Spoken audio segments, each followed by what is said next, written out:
Hello everybody, आज हमारे साथ हैं अब्बास नीलम बेगम। ये करंटली यूके में जॉब कर रहे हैं। तो इनकी जर्नी के बारे में जानते हैं कि इन्होंने इंडिया से यूके कैसे मूव किया, किस वीजा पर आए और कितना डिफिकल्ट था यूके में जॉब होल्ड करना। तो लेट्स गेट स्टार्टेड।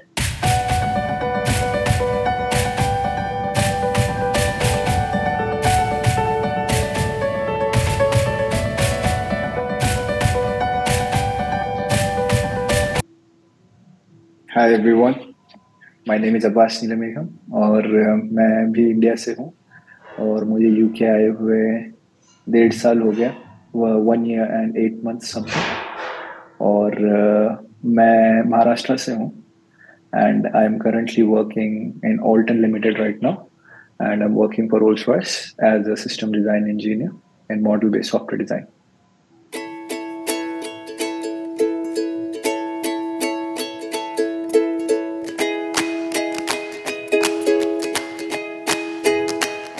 अब्बास, मुझे आप ये बताओ, मतलब सभी लोगों को ये जानना होगा कि आपने किस पॉइंट पे डिसाइड किया कि आपको यूके आना है इंडिया से। मेरा प्लान एक्चुअली यूके आने का था ही नहीं। मेरा प्लान यूएस जाने का था और यूएस या फिर कनाडा जाने का मेरा प्लान था।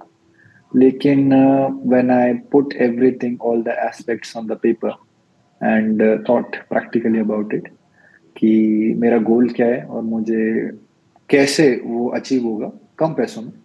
So basically at that point I chose UK, क्योंकि अगर हम यूएस जाते हैं तो the same course, the fees is a bit high in US for the same course I did and 2 साल का कोर्स होता है, जबकि यूके में मेरा वही पूरा फुल टाइम कोर्स 1 साल में हो गया और लेस फीस एंड मेरा रहने का लिविंग एक्सपेंडिचर वो जस्ट 1 year। सो मेरा कोर्स जो है 47 लाख रुपीज की जगह 24 lakhs my fees plus 10 lakhs living, 35 lakhs के आसपास मेरा कोर्स हो गया। So I saved around 10-15 lakhs there.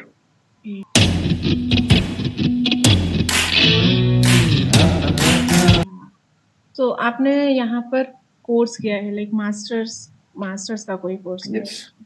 तो I did I did masters in biomedical engineering, basically embedded systems engineering, and it was again biomedical model design, mostly in MATLAB and Simulink।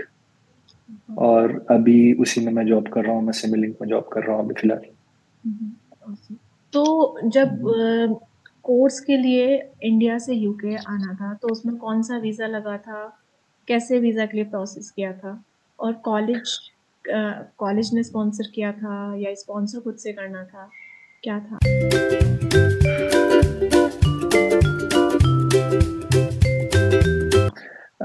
Basically मैं आया हूँ student visa पे। उसमें भी दो choice होते हैं, V1 V2। तो I as of I remember मैं V2 से आया था स्टूडेंट वीजा पे, बेसिकली जो भी करंट चल रहा है स्टूडेंट वीजा। एंड उस पे मैं आया था। उसमें मुझे मिला 1 year of course study plus 2 years of post graduation work visa, PSW जो होता है, पोस्ट स्टडी वर्क वीजा जो होता है वो उसके साथ आता है। So basically gate 3 years of visa in their. 1 साल आप पढ़ेंगे एंड यू पे for the rest of the 2 years after 1 year। लेकिन ये ओवरऑल एक 3 साल का आपका पास हो जाता है visa. So that's the thing. And मेरा वीजा प्रोसीजर जो था, it was very easy and ऐसा कोई मुश्किल काम नहीं था। इसमें कोई इंटरव्यू नहीं होता है। जो जो लोग स्टूडेंट हैं और जो पढ़ने आ रहे हैं उनका वीजा आसानी से पास हो जाता है as long as you have the funds for your course. So एक 40 days पहले का आपको फंड दिखाना पड़ता है कि आपका जो लिविंग एक्सपेंडिचर है, you should have 9 months worth of living expenditure funds in your account, और वो ऑलमोस्ट 10 lakhs के आसपास होता है। तो उतना आपके बैंक अकाउंट में फंड चाहिए 40 days हिस्ट्री वाला। तो अगर उसके अंदर वाला होगा तो दे डोंट एक्सेप्ट। और आपका पूरा कॉलेज फीस पेड होना चाहिए, या तो आपके पास कोई बैंक लोन अगर आप कर रहे हो, कि मोस्टली लोग स्टूडेंट लोन्स करते हैं, तो आपके पास उसका सैंक्शन लेटर होना चाहिए कि हम लोग सैंक्शन कर रहे हैं इनका जो भी है कॉलेज फीस, और हम लोग विद टाइम इसको डिसबर्स करेंगे, कि हम लोग हर क्वार्टर पे ये फीस डिसबर्स करेंगे, और आपके ओरिजिनल डॉक्यूमेंट्स, और अराउंड 14 days में आपका वीजा आ जाता है। अच्छा, तो मतलब वीजा, स्टूडेंट वीजा लेना इजी है, कोई ऐसा इसमें रॉकेट साइंस इट्स नहीं नॉट है? दैट हार्ड, नहीं, वेरी इजी। ऐसे तो फिर वहां से आने के बाद जब यूके आना था तो फ्लाइट वगैरह के लिए सब खुद से बुकिंग करनी थी या फिर हाँ, कॉलेज स्पॉन्सर करता है यहाँ से? सब इसका क्या है? स्पॉन्सरशिप मुझे कहीं से नहीं मिली है। मुझे वैसे फ्लाइट्स के लिए जो है वो जो फ्लाइट्स होती हैं वो मैंने खुद से ही बुक करी थी। एंड मेरा थोड़ा डिले हो गया था वीजा कोविड की वजह से।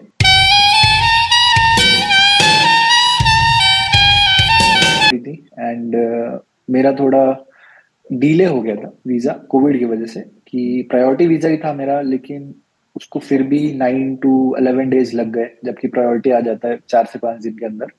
मुझे फिर भी 11 डेज लग गए।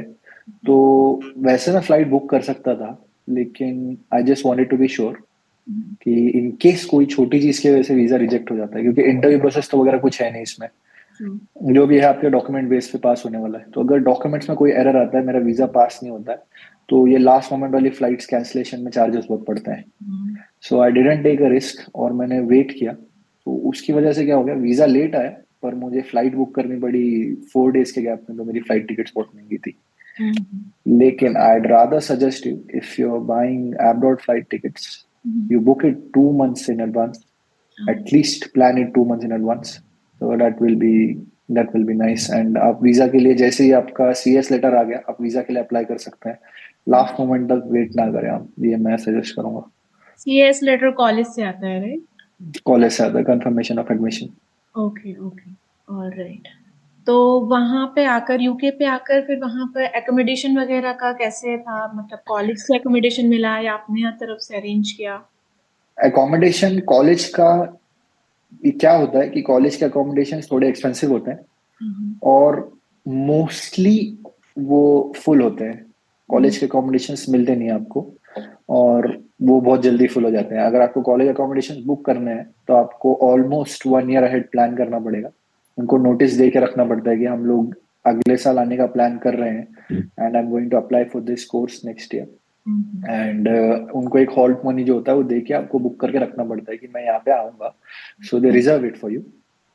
सो जब आपको एडमिशन मिलता है then you can pay the money and confirm it. लेकिन मैं प्राइवेट अकोमोडेशन में रहा था, जैसे कि बहुत लोग करते हैं, ऑलमोस्ट सब लोग करते हैं यहाँ पे। और the way I went for the accommodation is, एक 3 रास्ते होते हैं, वेबसाइट्स हैं, काफी सिक्योर है। राइट टू मूव, और स्पेयर रूम्स, और जूपला। इसके ऊपर बहुत सारी चीजें मिल जाती हैं। अभी स्टूडेंट्स के लिए जो अकोमोडेशन होती है उसके लिए भी थोड़ी वेबसाइट्स हैं, स्टूडेंट अकोमोडेशन वाली।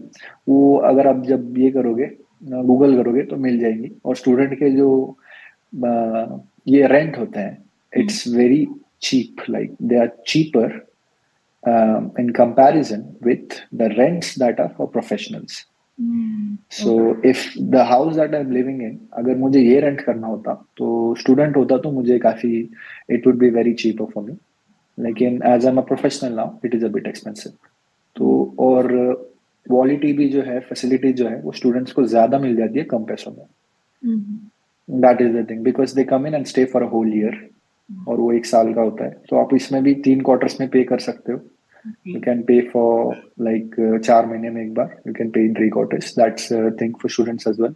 आई रादर रेकमेंड, अगर आप कर रहे हैं तो जब भी आप बुक कर रहे हो उसके पहले एक वीडियो टूर करा ही लेना। अगर इंडिया से बुक कर रहे हो, तो मैंने इंडिया से बुक कराया था, आई गॉट अ वीडियो टूर कि आप मुझे वीसी करके दिखा दो अंदर का, क्योंकि इधर क्या हो जाता है, दिखता अलग है, जूम आउट करके दिखा देते हैं, और आने के बाद रूम बड़ी छोटी होती है।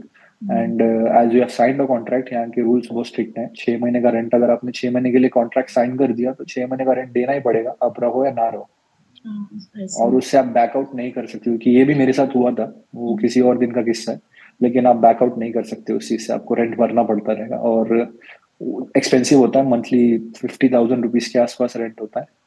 तो 6 मंथ्स के आसपास बहुत वेस्ट हो जाता है पैसा। I used right to move, and उधर पे एक बंदा मिला मुझे, रायन हिल नाम का।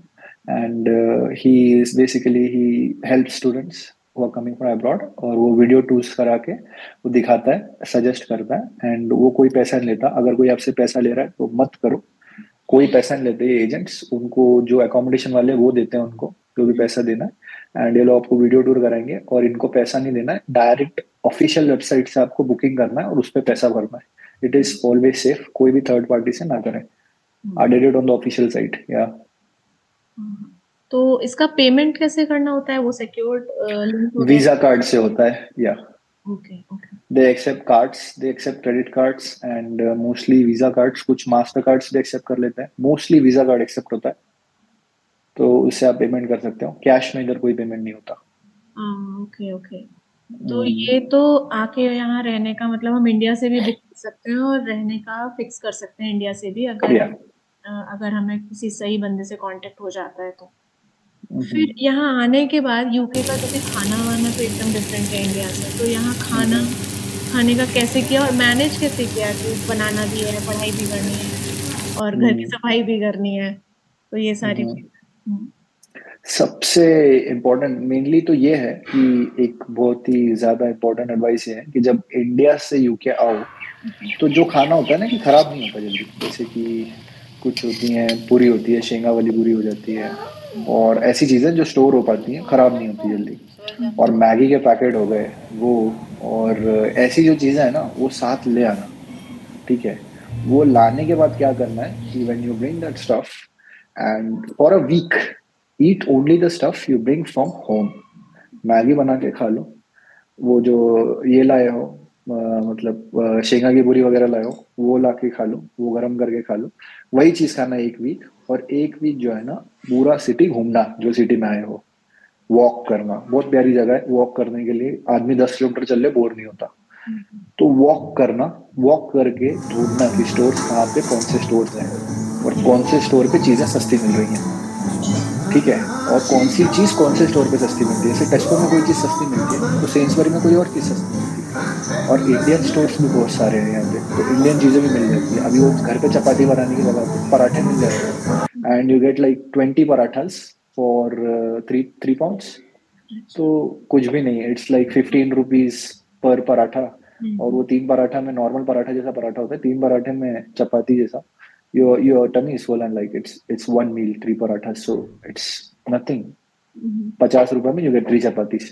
So you have to find for these places, और ये ढूंढ के फिर एक हफ्ते के बाद जो है you go and start buying. Don't buy random stuff when you go, and because ये जब हुआ तो आदमी का ना लाख रुपए ऐसे ही खर्च हो जाता है, तो पता नहीं कहाँ से क्या खरीदना है। दूध ले रहा है 600 रुपए का, जरूरत नहीं है ना। 1 पाउंड 14 का भी दूध मिलता है, कहाँ से लेना है, सेंसबरी से लीजिए, वहां पे 1 पॉइंट 14 का दूध मिल जाता है, 2 लीटर का कैन, है ना।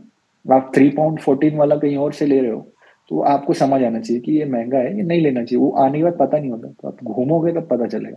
That's one advice from me या। तो ये खाने का और ये अपनी स्टडीज को ये मैनेज कैसे किया, कब खाना बनाना है, कब? हाँ या। सो बेसिकली मेरा तो क्या था कि आई एम इनटू फिटनेस, तो मेरा डाइट चलता है पूरा टाइम, तो मेरा मील बना रहता था। What I used to do is, मैं वीकेंड्स पे जो है सैटरडे संडे पे मैं डब्बे ला के रख देता था मील्स वाले, और मेरे मील्स रेडी करके जो है ना मैं फ्रीजर में रख देता था। सैटरडे और संडे जो है बना के रख दिया एंड निकाला, माइक्रोवेव किया, खा लिया। अच्छा, तो घर पर ही मोस्टली फ्रोजन आइटम्स रेडी कर दिए? हाँ, मैं रेडी करके फ्रीजर में रख देता था, और वो हो गया, निकाला, माइक्रोवेव करके खा लिया। मोस्टली वो होता था। एंड यहाँ पे जो है fruits are not that expensive, fruits are cheap, like you can get tangerines and oranges for very cheap, like 1 pound 14 you get like 9 oranges, tangerines. तो ये जो है फ्रूट्स वगैरह ला के रख देता था मैं। तो मेरा तो मोस्टली डाइट ही होता था, तो मैं ज्यादा कुक नहीं करता था। I used to make my meal and eat again, लेकिन मेरा रूममेट काफी कुक करता था। So, so how he used to do it is that he used to cook in the lunch period, like when we're off. ऐसा तो नहीं है, school जैसा नहीं होता है यहाँ पे कि हमारे दिन के 3 या 4 ही घंटे लेक्चर होते थे, ऐसा होता था। तो जब हम जाके आ रहे हैं, तो जब ब्रेक में आ गए, दोपहर का खाना जब बना लिया, तो वो शाम के लिए भी बना देता था, और बस शाम में जब पराठे गरम करके खा लिए। तो या उसी के साथ सब्जी के साथ, तो that is one way to do it. और पढ़ाई का ऐसा है ना कि इधर की पढ़ाई इंडिया जैसी नहीं है। यहाँ पे टेस्ट ऐसे नहीं होते इंडिया जैसे कि सब रट के याद करके जाना वाले, यहाँ पे लोग पढ़ा रहे हैं। वो जो है ना, वो मास्टर लेवल वाली पढ़ाई हो रही है यहाँ पे, कि वो क्लास में ही समझना है, क्लास में ही करना है, और यहाँ पे कोई एग्जाम्स नहीं हो रही।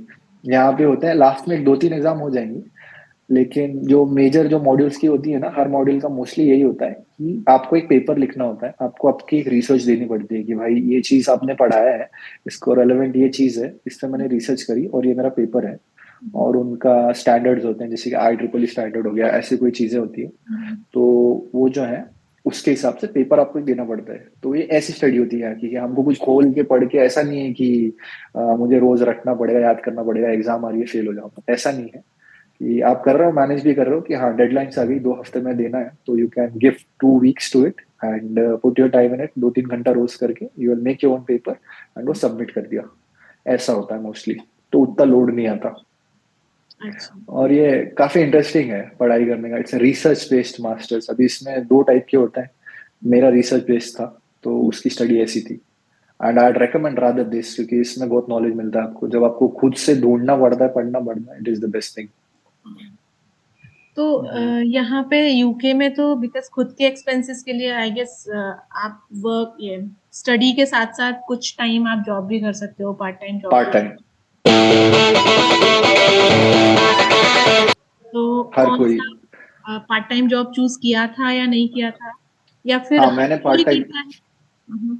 हर कोई करता है यहाँ आने के बाद पार्ट टाइम, एवरीवन। लाइक ऐसा नहीं है कि जो लोग यहाँ इंडियंस पढ़ने आ रहे हैं वही कर रहे हैं, जो यहाँ के लोकलाइट्स हैं वो भी करते हैं, हर कोई करता है। यहाँ का कल्चर ही वैसा है कि आप when you are 15 cross, when you are 16, you have to do a part time work और you have to work while you are studying और डूइंग व्हाटएवर। यहाँ का कल्चर ही वैसा है। ऐसा नहीं कि पूरी पढ़ाई होने के बाद हम जॉब ढूंढेंगे, वैसा नहीं है। यहाँ हर कोई पार्ट टाइम कर रहा है। तो हम लोग भी जब आते हैं तो हमको भी ऐसा ऑड फील नहीं होता है, क्योंकि यहाँ के लोकल बच्चे भी हैं, वो भी यहाँ पे पार्ट टाइम कर रहे हैं, कोई तो दिक्कत नहीं है। तो कभी ऐसा मतलब फील नहीं हुआ कि पढ़ाई में थोड़ा सा लॉस हो रहा है, या फिर अगर हम सिर्फ हो पढ़ाई जाता है, करें? ओके। हो जाता है, फील होता है। अभी it is all about management. अभी हमको है ना, दूसरी ये जो 2 चीजें हैं, इसको हमेशा ध्यान में रखना है। होता क्या है, हम ये सोचते हैं कि यार पार्ट टाइम करके पैसा कमा लूंगा और मेरा एक्सपेंडिचर संभाल लूंगा, और ये चीज है ना, ये मुश्किल होता है। If you thinking that I do part time, बहुत ज्यादा पार्ट टाइम करना पड़ता है फिर। आप पार्ट टाइम इसलिए कर रहे हो कि आपका थोड़ा बहुत खर्चा निकले, आप थोड़ा स्पेंड कर पाओ और थोड़ा घूम फिर लो, वो चीज के लिए कर रहे हो, तो it is a different thing. तब सर पे लोड नहीं होता कि भाई मुझे रेंट भरना ही है, ये पैसे का तो मैं खर्च करने वाला।